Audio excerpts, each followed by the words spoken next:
సమాచారం కోసం 95 న్యూస్ ఇప్పుడు యాప్ లో మీ ముందుకు వచ్చింది. వెంటనే డౌన్లోడ్ చేసుకుని న్యూస్ అప్డేట్ తెలుసుకోండి. ప్రతి క్షణం ప్రజాక్షేమం కోసం. Welcome to 95 news. ప్రతిక్షణం ప్రజాక్షేమం కోసం. నేను మీ మాధురి. ఈ రోజు మనం బీఎస్పీ ఆఫీస్లో ఉన్నాం. బహుజన సమాజ్ పార్టీ ఇక్కడ మనతో పాటు ఉన్నారు. బహుజన సమాజ్ పార్టీ అధ్యక్షులు ఆర్ఎస్ ప్రవీణ్ కుమార్ గారు. ఇప్పుడు వారితో మాట్లాడేద్దాం. నమస్తే సార్. సార్, ముందుగా చెప్పండి, యాక్చువల్గా మీ పార్టీ పేరులోనే బహుజన ఉంది. అసలు ఇది బహుజనులకి ఎంతవరకు ఉపయోగపడుతుంది, తెలంగాణ ప్రజలకు ఎంతవరకు ఉపయోగపడుతుందని అడిగితే మీరు ఏం చెప్తారు సార్?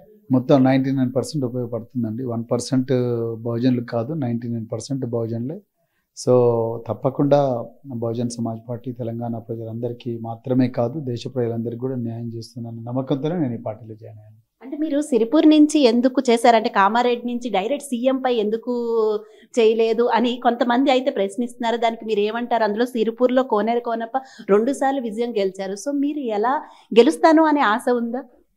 సిరిపూర్లో నేను గెలుస్తాను అనే దానికన్నా కూడా తెలంగాణ ప్రజలు కోనేరు కోనప్పను ఓడిస్తారు అని మాత్రం నేను చెప్పగలను.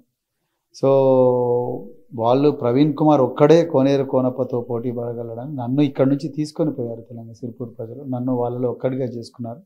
గెలిపించే బాధ్యత కూడా మేమే తీసుకుంటామని చెప్పారు. కాబట్టి నేను నా జయాపజయాల గురించి ఆలోచించడం లేదు, ప్రజల ప్రేమ ఆదరాభిమానాల గురించి ఆలోచిస్తున్నాను. సిరిపూర్లో ప్రజలు ఇప్పటికి కూడా ఆంధ్ర వలస పాలన కింద నలిగిపోయి ఉన్నారు. అందుకొరకు సిరిపూర్ ఇంకా తెలంగాణలో భాగం కాలేదనేదే సిరిపూర్ ప్రజల మనోగతం. అందుకొరకు ఈసారి సిరిపూర్లో చాలా గొప్ప రిజల్ట్ రాబోతుంది. అంటే నేను ఒక్కటి అడగాలనుకుంటున్నాను సార్, ఇది నేను కాదు ప్రజలందరూ కూడా అడుగుతున్నది. అసలు మాయావతి ఆర్ఎస్ ప్రవీణ్ కుమార్ గారిని సీఎం అభ్యర్థిగా ఎందుకు ప్రకటించారు? ఏంటి స్పెషల్? అది బహంజీ కుమారి మాయావతి గారినే మీరు అడగాలి. సో బహుశా మరి మేము చేస్తున్న పని విధానం కావచ్చు, తెలంగాణ ప్రజలు నన్ను ఆదరిస్తున్న తీరు కావచ్చు, లేకపోతే మరి ఇంకా రకరకాల ఏవైనా కారణాలు ఉండొచ్చు. బట్ బహంజీ కుమార్ మాయావతి గారు మేము గెలుస్తాము, మా పెర్ఫార్మెన్స్ చాలా గొప్పగా ఉండబోతున్న నమ్మకం కావచ్చు, ఆమెను ఆ విధంగా చెప్పించింది అని అనుకుంటున్నాను. అంటే ఇప్పుడు ఎంపీ కొత్త ప్రభాకర్ పై దాడి గురించి మాట్లాడుకుంటే ఇవన్నీ కూడా రాజకీయ కుట్రలు అంటారా? అంటే ఇప్పుడు బీఆర్ఎస్ ఉంటే కాంగ్రెసే చేసింది అంటున్నారు, కాంగ్రెస్ వాళ్ళేమో లేదు బీజేపీ, బీఆర్ఎస్ బీజేపీ ఒకటే అంటున్నారు. ఇవన్నీ ఎందులో భాగం అంటారు రాజకీయం? అంటే కొత్త ప్రభాకర్ రెడ్డి గారి మీద జరిగిన దాడి గురించి నేను కామెంట్ చేసే ముందు, ఎన్నికల సమయంలో అభ్యర్థుల మీద జరిగిన దాడులన్నీ చూస్తే మీరు మమతా బెనర్జీ గారి మీద జరిగిన దాడి,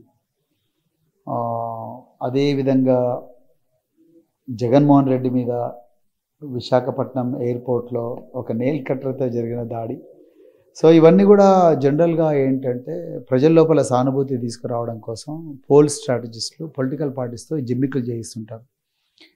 ఆ నేపథ్యంలోనే ఈ కొత్త ప్రభాకర్ రెడ్డి దాడిని ప్రజలు పూర్తిగా నమ్మలేకపోతున్నారు. అది నిజమైన దాడి కావచ్చు, అబద్ధమైన దాడి కావచ్చు, కానీ జనాలకు చాలా అనుమానాలు ఉన్నాయి. ఇది ఈ మధ్యకాలంలో ఈ దాడులు విపరీతంగా జరుగుతున్న ఎలక్షన్ల టైంలో అన్నది ఒక ప్రజలకు ఇప్పుడు కొంతవరకు మీడియా వరకే ఉండేది. ఇప్పుడు గ్రామీణ ప్రాంతాల్లో కూడా ఈ దాడుల మీద నమ్మకం లేదు, అంటే విశ్వసనీయత మీద నమ్మకం లేదు. అందుకొరకే అది నిజమైన దాడు అబద్ధమైన దాడు పోలీసులు నిర్ణయించారు, నేను చెప్పలేను దాని గురించి. కానీ దాడుల మీద ఇంతకుముందు ఉండేటివి కాదు. ఒక 2 బాంబులు వేస్తే అమ్మో బాంబు దాడి అనేవారు. కానీ ఇప్పుడు జనాలు అట్లా చూడడం లేదు. అంటే పోల్ స్ట్రాటజిస్టులు ముఖ్యమైన అభ్యర్థుల మీద దాడులు చేయించి ఆ పార్టీకి సింపతి గెయిన్ చేయించడం కూడా వాళ్ళ వ్యూహాల్లో ఒకటిగా తీసుకుంటున్నారు. కాబట్టి మమతా బెనర్జీ దాడి కానీ, లేకపోతే ఆమె కాలుకు పట్టి కట్టుకొని 3 చక్రాల సైకిల్ మీద తిరిగింది. సో అదేవిధంగా మరి జగన్మోహన్ రెడ్డి గారి దాడి, ఆయనకు విశాఖపట్నం ఎయిర్పోర్ట్లో నెయిల్ కట్టర్తో మరి ఎయిర్పోర్ట్ లోపలికి వచ్చి మరి దాడి చేశారు. అసలు ఎయిర్పోర్ట్లోకి నెయిల్ కట్టర్లు అలో చేయరు, మరి ఆయన ఎందుకు అలో చేశారు నాకు తెలియదు. సో అంటే అది ముఖ్యమంత్రి ఆయన చుట్టూ ఎప్పుడు సిబ్బంది ఉంటుంది. ఇదంతా కూడా ఏంటంటే ఒక డ్రామా అనేది అంటున్నారు. మరి కొత్త ప్రభాకర్ రెడ్డి దాడి గురించి మరి పోలీసులే చెప్పాలి. అంటే ఇప్పుడు మీరైతే సెకండ్ లిస్ట్లో 40 మందితో సెకండ్ జాబితా విడుదల చేశారు. ఎన్ని టికెట్లు వస్తాయి అనుకుంటున్నారు సార్ ఈసారి? ఎన్ని గెలుస్తాం? తప్పకుండా అంటే గెలుస్తామన్న నమ్మకంతోనే అభ్యర్థులను మేము సెలెక్ట్ చేసి పంపించాము. కానీ జయాపజయాలు అభ్యర్థుల మీద ఆధారపడి ఉంటాయి, వాళ్ళ ప్రత్యర్థుల మీద కూడా ఆధారపడి ఉంటాయి. అసలు అభ్యర్థుల్ని ఏం చూసి ఎంపిక చేశారు సార్? అంటే ఎలా డిసైడ్? వాళ్ళ నిబద్ధత, వాళ్ళ నిజాయితీ, వాళ్ళ చదువు, వాళ్ళ అంకిత భావం, తర్వాత వాళ్ళకుండే ఆలోచనలు, తర్వాత వీటన్నిటిని చూసి డిసైడ్ చేశాము. ఈసారి మీరు ఒక ట్రాన్స్జెండర్ ని దించారు, అంటే ఇది ఎవరు చెయ్యని పని చేశారు. సో దీని వెనక ఉన్న ముఖ్య ఉద్దేశం ఏంటి? అంటే ట్రాన్స్జెండర్లు కూడా మనుషులే కదా, వాళ్ళ తప్పు కాదు ట్రాన్స్జెండర్ కావడం. అంటే హార్మోనల్ ఇంబ్యాలెన్సెస్తో ఒక పురుషుడు మహిళగా ప్రవర్తించవచ్చు, ఒక మహిళ పురుషుడిలాగా ప్రవర్తించవచ్చు. సో వాళ్ళ తప్పు కాదు. వాళ్ళ తప్పు కానప్పుడు, అంటే వాళ్ళు ట్రాన్స్జెండర్గా మారడం వాళ్ళ చేతిలో లేనప్పుడు వాళ్ళను ఒక బిచ్చగాళ్ళుగా, వాళ్ళని అంత హీనంగా చూడడం అనేది మానవ విలువ కాదు. అది ఎవరికైనా రావచ్చు, ధనవంతులకు రావచ్చు, పేదవాళ్ళకి రావచ్చు, ఎవరికైనా రావచ్చు. కానీ ఇలా వాళ్ళని బిచ్చగాళ్ళుగా, లేకపోతే న్యూసెన్స్ మాంగర్స్గా, లేకపోతే రౌడీ షీటర్స్గా, ఊరి బయటకు వెలివేసిన వ్యక్తులుగా, వెలివేయదగ్గ వ్యక్తులుగా చూస్తున్నారు. అది కరెక్ట్ కాదు. సుప్రీంకోర్టు తన జడ్జిమెంట్స్లో చాలా క్లియర్గా చెప్పింది. సో పాశ్చాత్య దేశాల్లో ఆల్రెడీ ఈ కల్చర్ అనేది ఉంది. సో నేను ఏమంటానంటే వాళ్ళకు కూడా ఒక రిప్రజెంటేషన్ కావాలి, వాళ్ళని మనుషులుగా చూడాలి. అందులో పుష్పితులైన ట్రాన్స్జెండర్ మా దగ్గర ఎన్నో రోజుల నుంచి పనిచేస్తుంది. చాలా అంకితభావంతో మన పురుషుల కన్నా గొప్పగా పనిచేస్తుంది.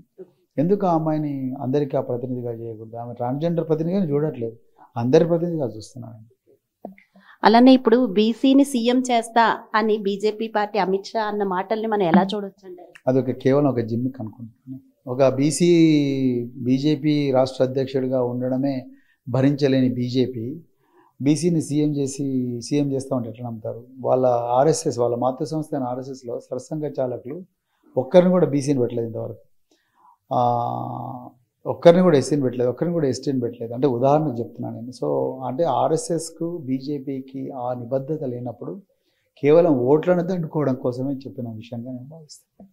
సార్, అంటే మేనిఫెస్టో ఎలా ఉంది అది ఒకసారి మేనిఫెస్టో గురించి చెప్పండి. వాళ్ళేమో కాంగ్రెస్ అయితే 6 గ్యారంటీలు అని చెప్పి ముందుకు దూసుకెళ్ళిపోతున్నారు. అలాగే బీఆర్ఎస్ ఏమో మేనిఫెస్టో అంతకు మించి ఉంది అని వెళ్తున్నారు. But Bahujan Samaj party BSP manifesto ఎలా ఉంది దాన్ని ఒక్కసారి చెప్పండి సార్ ప్రజలు. బీఎస్పీ మేనిఫెస్టో సూపర్ హిట్ అయిందండి.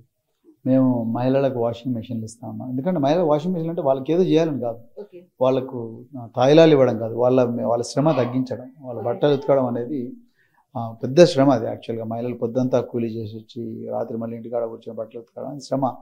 సో పురుషులు చేయరు, మళ్ళీ అప్పుడు మహిళలు చేయాలి. అందుకొరకే మేము ఆ జెండర్ ఇన్ఈక్వాలిటీని కరెక్ట్ చేయడం కోసం నేను వాషింగ్ మెషిన్లు పెట్టాము. మహిళలకు ఉచిత డ్రైవింగ్ కూడా నేర్పిస్తామని ఫండమెంటల్ రైట్గా మార్చాము డ్రైవింగ్ వెహికల్ అనేది.